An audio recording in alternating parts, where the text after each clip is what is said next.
Okay, so yk11, and I didn't know much about this stuff, so I've had to do a bit of reading.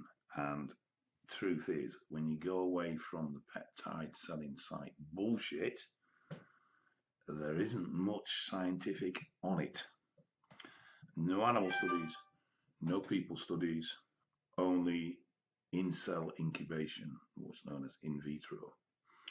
Now, it's classed as a SARM, but it isn't really structured in the way it's chemically built as a SARM. In fact, it's built on the backbone of a steroid structure. Um, it's a weird one, and I suppose the best way to describe this stuff is it's halfway between a steroid and a SARM. Now, it is a partial androgen receptor agonist, which means it affects some androgen receptors, but not all. So, like other SARMs, it generally is a bit leaner in having any effects on the prostate and those sort of things, and does seem to target muscle tissue a little bit more effectively. Um,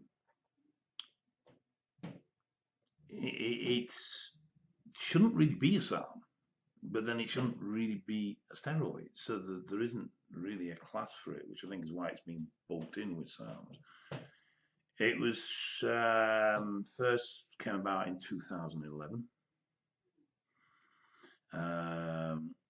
It's on the WADA ban list, and there are testing procedures against it.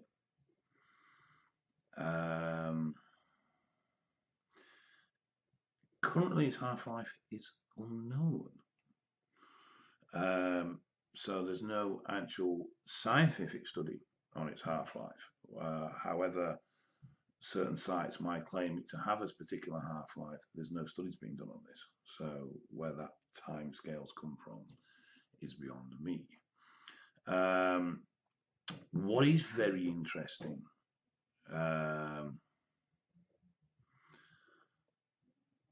is that it appears to stimulate the release of follistatin. Now, myostatin, as we know, is a muscle growth inhibitor. It stops muscle growth. It's the wonder drug that we all want to turn off. And if as yet there is not one, but there is development towards something that would selectively turn off myostatin that is in regulation of muscle growth. There's loads of different myostatins in the body that regulate organal growth as well, and all those certain things. And that drug would be the holy grail when it came to bodybuilding. Now, some steroids have an effect in this nature where they increase follistatin. And yk11 is shown to do this, and shown to do this in quite a notable amount.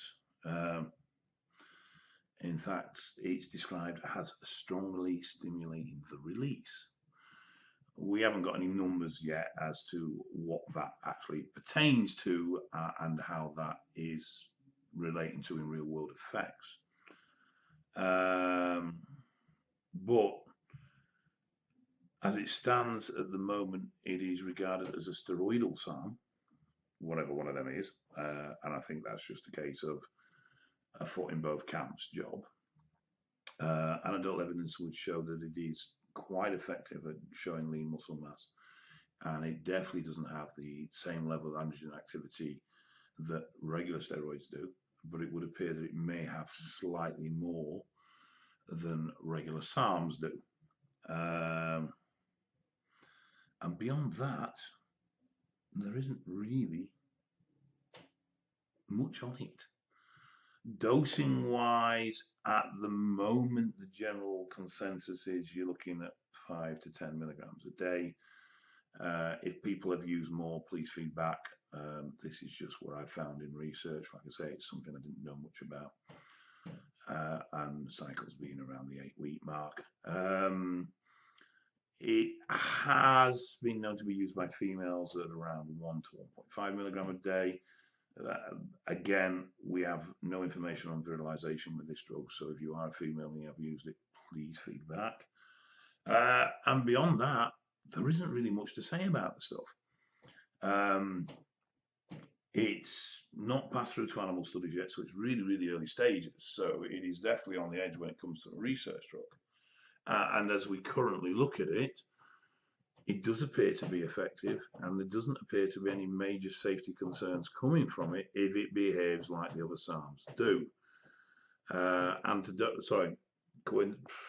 No, wrong word again. However, I am hearing reports from people within the research field that in general SARM development is being dropped. The more they try and push SARMs to be purely anabolic, the more problems it seems to be causing them. And so we're stuck with the SARMs that we currently have, the main ones being androgen and ostarine, that have gone to any level of development within pharmaceutical companies. They do still cause shutdowns, so it would be sensible to assume that this product will also cause shutdown if taken at high enough doses. Whereas those seem to be dosed a little bit higher than this generally, I would suspect that when you start going over 20 milligram, 25 milligram with yk11, you're going to get suppressive. It may even be slightly suppressive at lower doses. We just don't know. But it is going to be suppressive to some nature. If it is slightly stronger than the regular SARM, but slightly under an anabolic, there's going to be suppressant in there because regular SARMs cause suppression anyway. But it should be a little bit milder on the prostate and other selective tissues. So it seems to be quite a solid little drug, but be prepared for shutdown, be prepared to possibly need some sort of probably over-the-counter style PCT. And if you're female, we just don't know what it's going to be like for side effects for virilization, i.e. turning you male. So please, people, if you've experienced with it, please comment below, because it is a new one, and there isn't much known about it. And a lot of what you see online and in these selling pages, the studies that they quote are just bullshit. They're absolute bollocks. 2 solid studies, there's very little on this stuff. Okay, sorry it's not as in-depth as I'd like it to be, and sorry I can't tell you more, but I'm not going to repeat information that I do not know to be factual. Excuse me. Okay, so take care, and I'll speak to you soon.